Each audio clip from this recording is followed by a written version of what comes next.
Hey guys, and welcome back to the Gamespot stage here at E3 2016. I'm Mary, and I'm going to be your host for the next 2 full hours, and I'm delighted to be joined by my very best friend and Gamespot review editor, Peter Brown. What an introduction. I know. There's nothing better for you. And the community manager for Bungie. This is Deej. Nice to have you guys here. Thank you. Nice to be here. And obviously, we're going to have to start this off by talking about what everybody wants to talk about, which is Rise of Iron, the latest upcoming expansion for Destiny. All of that is absolutely right. Yeah, Rise of Iron is a large expansion to the Destiny universe. It's coming out this fall, February 20th. We're telling new stories in new places where you'll be fighting new enemies, acquiring new weapons and armor, making your character powerful in new ways.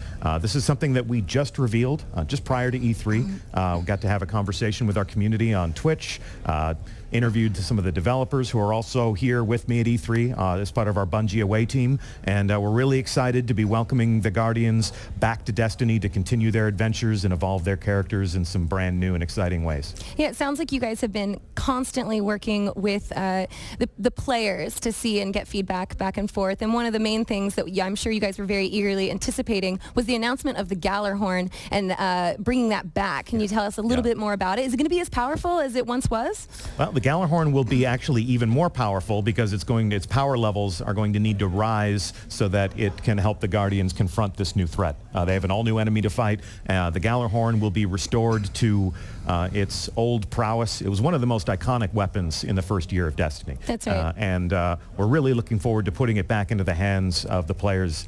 Every Guardian is going to forge their own Gjallarhorn as part of a quest. So whereas they may be used to waiting for it to drop as a random reward in an activity, now it is something that it's a guaranteed virtue as the completion for a quest. Now, tell me a little bit about the Plaguelands zone. What's it comparable to, and are there any new mechanics? Yeah, the Plaguelands have a bunch of new surprises for players.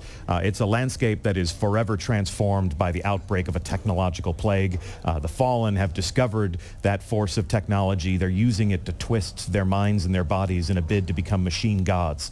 So the players of Destiny are going to infiltrate the Plaguelands, a zone that has for a long time been forbidden from exploration. So in Rise of Iron, we're welcoming them to go into that space. There are going to be all sorts of new ways to patrol the Plaguelands. There's going to be new public events, things that bring Guardians together who have never met before to enjoy a moment of action. New story missions, we have strikes, we have raids. Rise of Iron satisfies every player of Destiny with the infusion of new action and adventure across the entire spectrum of the player experience.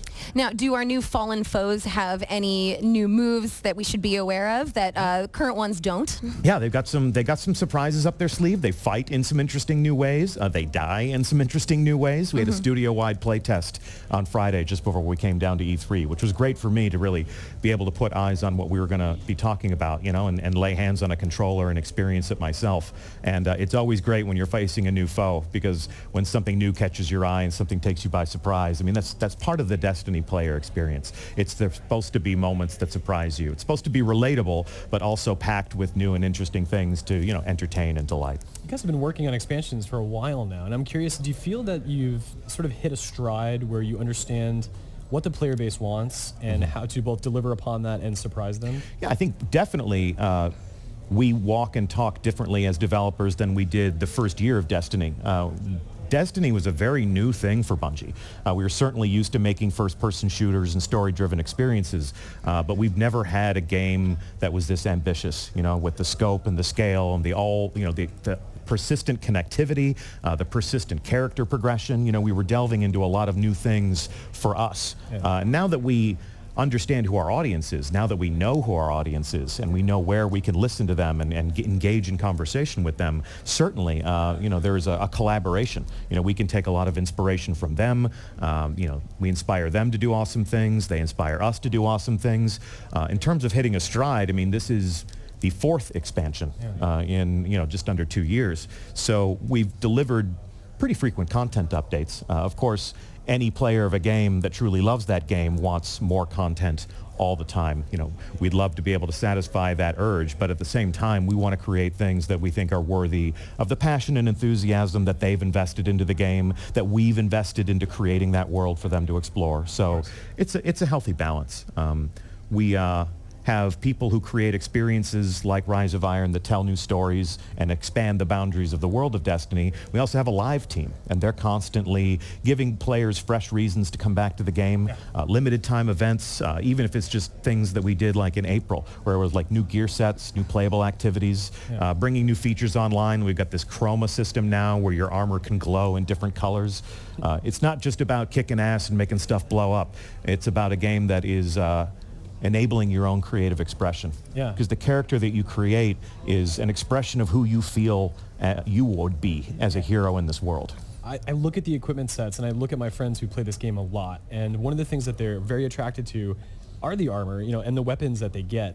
And I look at those things, and the design is so distinct compared to a lot of other games.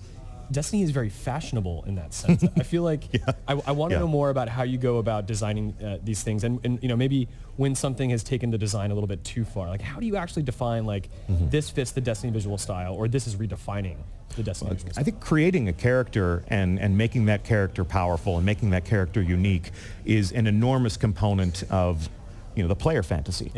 So the art team takes a look at the archetypes that we want to create. At a glance, you can take a look at different players of Destiny, and you can say, this warlock that is adorned in Iron Banner gear looks like a heraldic knight. They're a champion of the Crucible. This hardcore raider looks like it's wearing the teeth of an enormous final boss. This person is a hardcore raider. This person is decked out in the color scheme of a faction. So either you really love to wear black, or you're interested in the Dead Orbit lore, sort of like this nihilistic space-faring desperation. So what we want to do is we want to give players an opportunity to create a character that they feel reflects their imagination. And then also provide evidence and signposts to the other players of the game is like, at a glance, looking at me, you know what I love. I can even equip my favorite weapon on my back in the social spaces. So I always walk around with a big belt-fed heavy machine gun on my back so that people know I'm not about precision. I need all the bullets. Even specifically, I look at the Gjallarhorn, and it's got so many different facets to it. It's so intricately designed.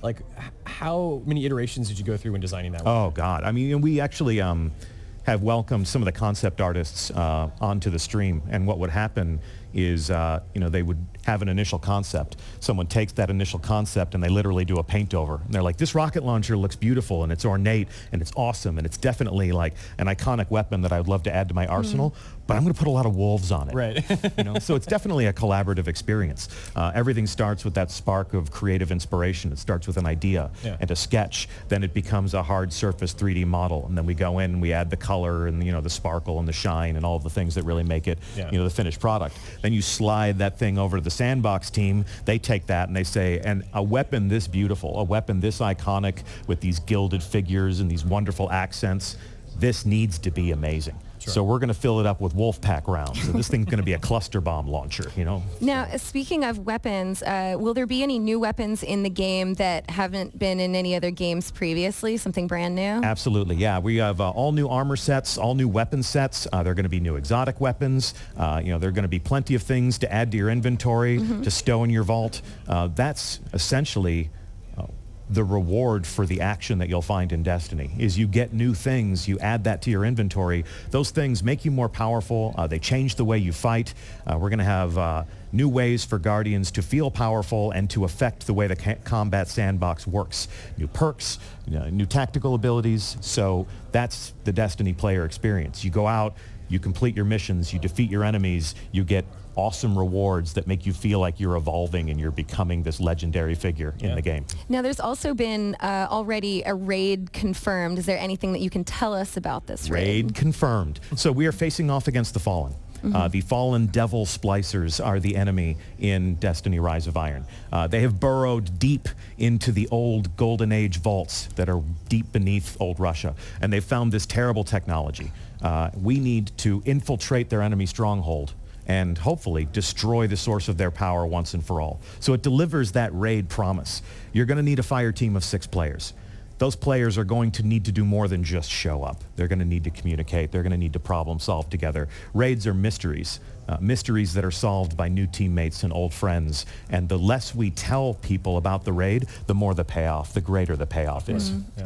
Now, you are now going to have about 3 social spaces. How does Bungie balance all these different social spaces, and what kind of makes you motivate players into going into the new one? Well, the Fellwinter Peak is the new social space. So that is the abandoned outpost that was once inhabited by the Iron Lords. They're these old legendary figures that used to defend humanity in ancient times. They all sacrificed themselves in the original confrontation with this technological plague that is the major threat that you'll find in Rise of Iron. Different social spaces in the game serve different purposes, especially through your progression through the Destiny story. The first place you arrive at is the tower. You know, it's this bright, hopeful place. It's all polished, beautiful banners hanging from the ramparts. It's motivating. It's motivating, right? Like, you know that this may be a post-apocalyptic game, but there's still a world worth defending. Humanity's still in a pretty decent place underneath this mysterious benefactor. Right. Later on with the House of Wolves, we'd opened up the Reef. A lot more utilitarian, very industrial. It was a spaceport occupied by, the Awoken, who was sort of like removed themselves from human society. And that was a different mood for us to strike. It felt like an underground bunker. It was very different from like the buildings, which is more of like a hope feel. This was more of a there's a lot of work to be done still. Yeah, almost like a pirate port or something like that. Like you're out there on the outskirts. And we had some different experiences there. Like that's where you participate in the Prison of Elders. That would be where you go back out on the Awoken's quest for revenge against the Fallen. With Rise of Iron, we have a whole new feel. This is an abandoned place. In fact, your first step, like when you arrived at the tower, it was like, hello, welcome to the tower. This is your ghost. This is your vault. When you first arrived in the Reef, there was sort of this ambivalence. The non-player characters were kind of glad to see you. Right. When you arrive at Fellwinter Peak, you will be immediately attacked. Okay. Because it has been infiltrated by our enemy. Yeah. And their first step in creating this new social space is to capture it, to reclaim it. Okay. These are where the monuments to the Iron Lords exist. This is where Lord Saladin, the sole surviving member of the Iron Lords, has kept their memories alive. And as all of the Guardians are welcome to become Iron Lords themselves, step 1 is to claim that outpost and set it up as a base of operations. From there, we launch off on this new story that sends you deep into the Plaguelands to figure out what happens there. Sounds like there's still a lot to be uncovered here, and I just got one more question for you. Is there going to be a collector's edition? We're not making a collector's edition.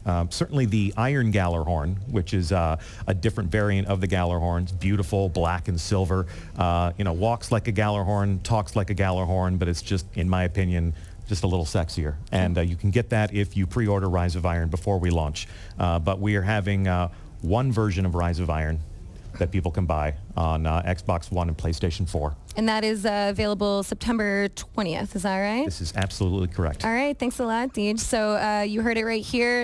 You're going to see Rise of Iron available on September 20th for PS4 and Xbox One. And you guys don't go anywhere. We have a lot more coming up. And we're going to be talking to Psionics. We have a lot of really good interviews coming up. So don't go anywhere. You stay right here and stay tuned to GameSpot.